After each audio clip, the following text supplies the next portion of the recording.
All right, guys, I am sitting in the car, and I am sitting in the car because I am going to do a version of Hot Topics, but we're not in my tub. And it's because my hot tub is not a hot tub right now. It's a cold tub. And I'm not doing that. If you guys remember the ice bath that I did with Victoria. So I had people ask me a series of questions a while ago, and I never answered them. But my hot tub is not going to be fixed for like a week, so I figured I would do what I used to do many, many years ago, which I called the Car Chronicles. So I am here to answer some questions. All right, so what's my favorite leg workout, and what is your least favorite leg workout? Well, I will say quads is absolutely my favorite.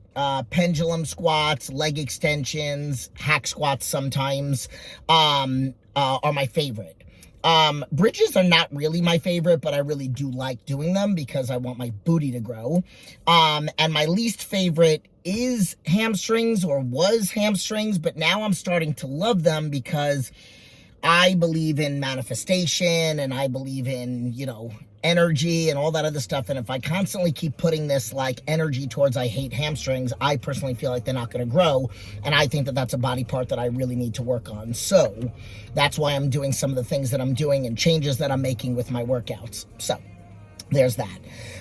Okay, so what do I eat before a leg day to give you enough energy for my workout? So 1 day a week, I only get one meal in, and my pre-workout meal, I've done, I should just make you watch my video, but I've done a try-on haul, and most of the try-on hauls are on my high day, which is on my leg day. So my pre-workout meal is rice cakes, rice, and ground turkey. Prime Foods, rice and grinds. That's new, actually, and I think I put it in the last video. So I do that, I do rice cakes, and I do ground turkey. I do the coconut rice and grinds. Oh, so good. It's by Pride Foods. A friend of mine is a sponsored athlete. I'm thinking about getting a sponsorship, but his code is TRUTH, so you can use that at Pride Foods. You can even type in rice and grinds, and then it'll come up. I use the coconut. I just got like waffle flavor. I've tasted the chocolate. They've been out of the chocolate.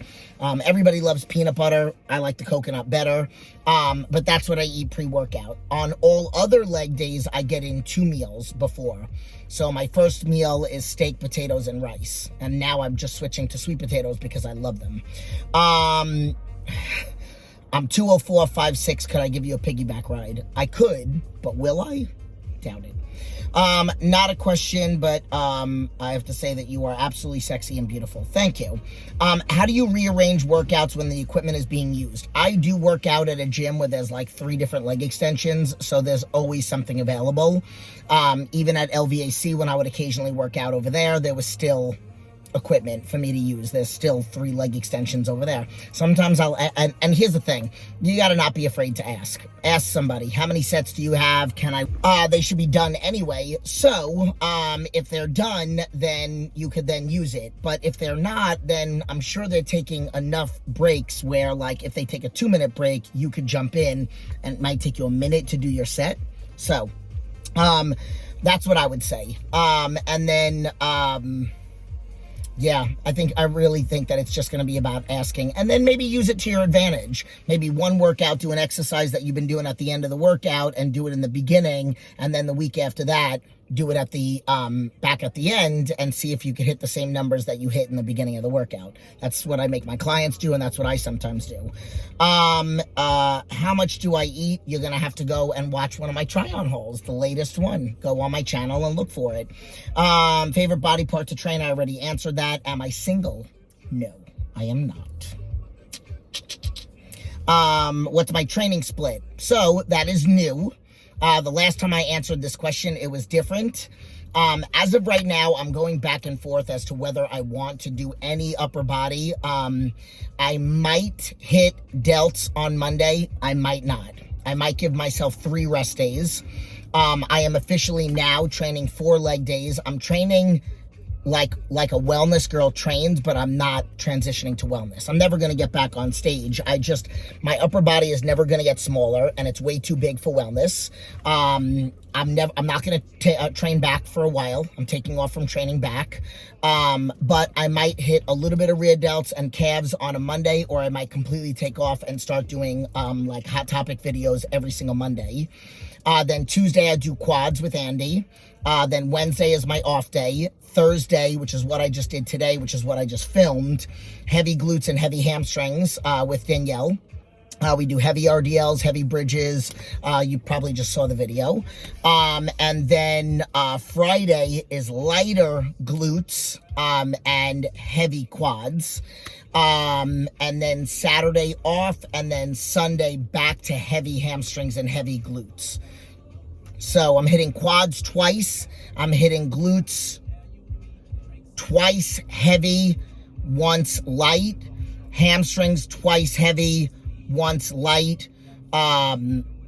Quads heavy with Andy, and then heavy-ish, but not quite lower volume like I do with the glutes and hamstrings. So that's my split. Okay, what else? You're amazing. You wake up early in the morning. Do you sleep very early every night? Yes. I'm usually in bed by 8:30 every day. And I get up at 3:15 Monday through Friday, 3:45 Saturday and Sunday. I've never missed a day since January 4th of 2010. Even though I've been sick, I've been hospitalized, I have kids that have been sick, I've gone on vacation, I'm committed to my clients. This is how I say it.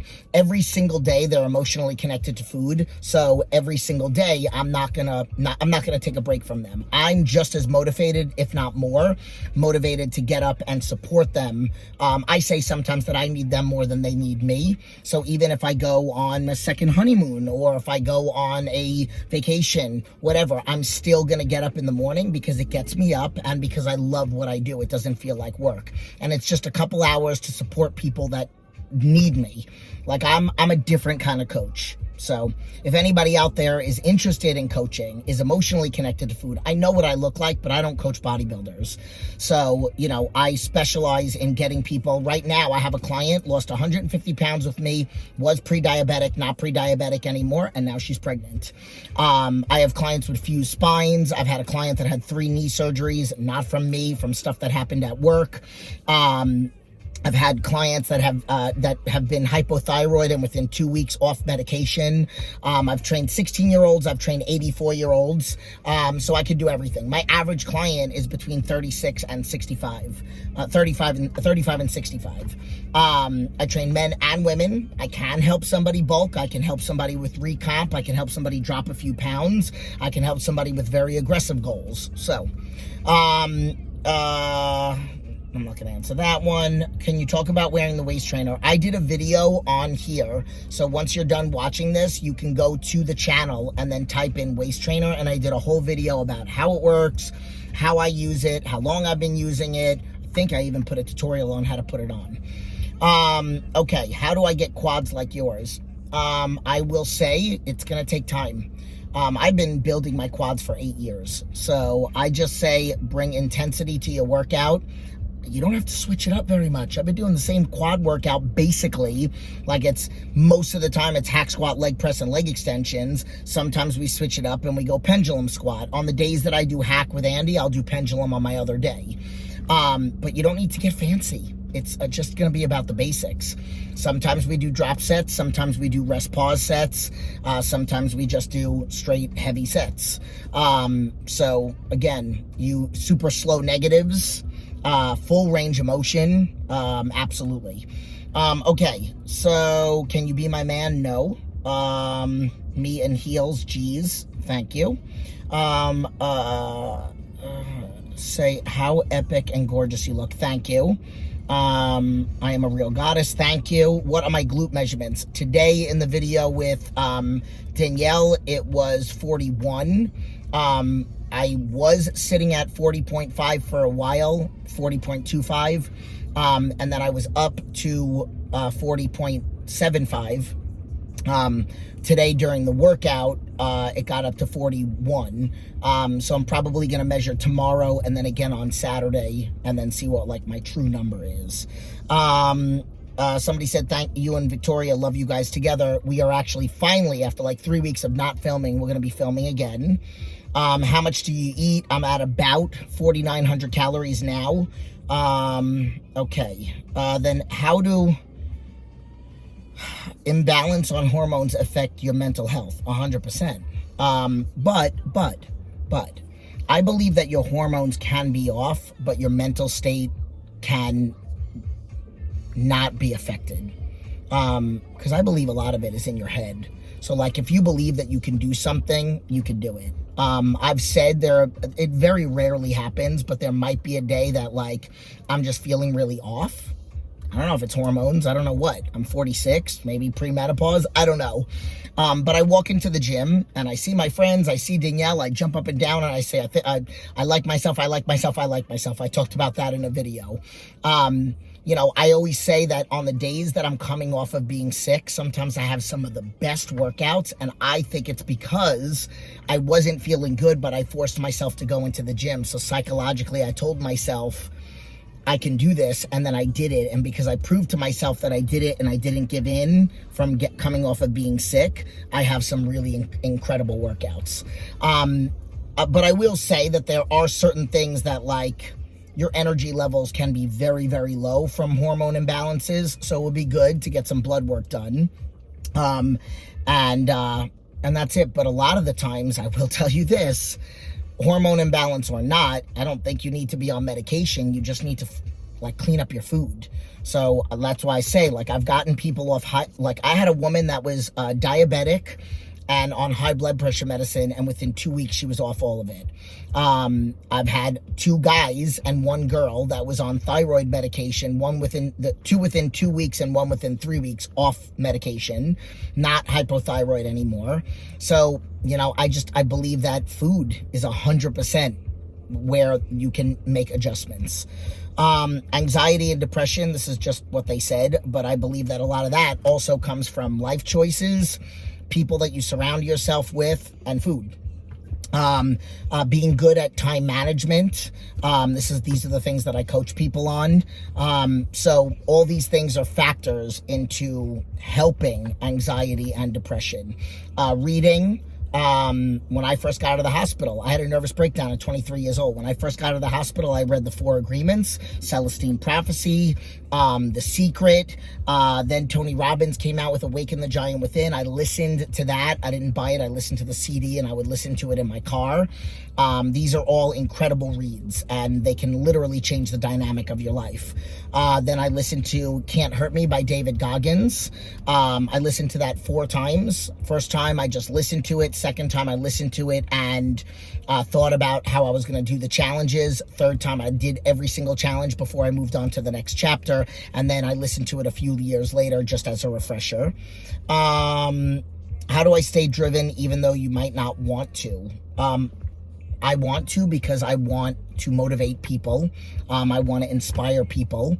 So I don't ever want to give somebody a reason to justify quitting or giving up. So like, I'm always going to go and do what I say I'm going to do because I'm a woman of my word. I'm impeccable to my word. That's one of the 4 Agreements. So I feel like if I give up on camera or if I give up, that's why I think social media is a good thing for me because it's like social proof. I'm the exact same way. My favorite compliment is when people say that you're exactly the same way in person than you are on social media, and I am. So it's like I will never give up on camera, and I'm the same way when I'm off camera. I'll never give up whether there's a camera on me or not because there are other people that are watching. And if I give up, then I'm letting somebody know that it's okay to give up. You know, I gotta be deathly ill to not make it into the gym. So for me, I'm driven by driving other people. And I just want to show people that there's always a way. I mean, I used to make a joke with my clients that if I was in a full body cast, I would find a way to do neck cardio. Okay, supplements versus real food. What are the pros and cons? Real food first, and then the supplement is like the icing on top. But you can't eat like an a-hole and then take supplements and think that that's the magic. It's not. How to mentally and physically handle fatigue while cutting. There's a company called Shut Up and Suffer. People have said embrace the suck. And it depends on what you're cutting for. If you're dieting just to diet, it shouldn't suck that bad. If you're dieting to get down to 9 and 3% body fat, it's gonna suck. You just gotta embrace the suck and do it because you're doing a show. I already answered that. I don't know what that means. Where do you start if you're underweight? It's gonna be about eating in a surplus. So it's gonna be figuring out where your calories are now and then slowly increasing, but without increasing too fast, so you don't put on too much body fat. If you increase your calories too fast, you're gonna then start feeling lethargic, and then you might not feel like working out. So it's gonna be about slow increase in calories and slow and progressive overload in the gym. How to please a bodybuilder woman? Oh, in bed. Sorry, not answering that. And everybody's different, so I don't know. I know how to please me, but you don't need to know that. Breakups or losing your self-confidence. So at the end of the day, even if you were to break up with somebody, that shouldn't have any impact on your self-confidence, whether they broke up with you or you broke up with them, because if they broke up with you, then they're not good enough for you. If you broke up with them, then obviously you think that. And at the end of the day, you know, it's about self-confidence is self. So it's about how you feel about yourself. So nobody else in your life should have any impact on how you feel about you. Nobody should, like, that person can't, I always say this, like, this person made me feel that way. No, they didn't. You take responsibility for how you react to a certain person. And if they're not bringing out the best in you, then they're not for you. And again, at the end of the day, you need to be happy with you before you can be happy in a relationship. And then if you're with the right person, it just elevates. Which is my current situation. You talk about your tattoos. I've done a video. I should do an updated one, but I've done a video. When's my next competition? My tattoos, there's too much stories. But maybe I'll do that. I'm retired, so you can go check out my video where I'm retired, and you can see why. How do I warm up before massive sets? I just do a couple warm-up sets. I really don't do a lot of, I do some band work, like on glute days and stuff like that. Sometimes I warm up on adductors and adductors, which is what I did today. I'm getting older. I get body work done once a week. I think that's a game changer. And then I get a couple warm-up sets, and then I'm good to go. How much protein do I have in a day? Probably about 100, not probably, I have about 165 grams. I answered that. Okay, I think that's it. All right, so I hope you guys like my car chronicles today. And I'm wearing one of the shirts that I wore, Booty Gains and Shoulder Veins, if you can't see, from my friend at Kodiak Bodybuilding Apparel. You could check out his info, KodiakBodybuildingApparel.com. And that's it. And again, if any of these questions inspired you to want to work with me, please go to the description and check out JenAguirre.com. You could apply to be a client, and then I will contact you. Check your spam or check your promotions. I get back to you within 24 hours. Please leave your cell phone number because I will text you. And then we'll set up some time to actually talk. So, I love you guys. Leave your comments below, like, subscribe to the channel, and I'll see you in the next video.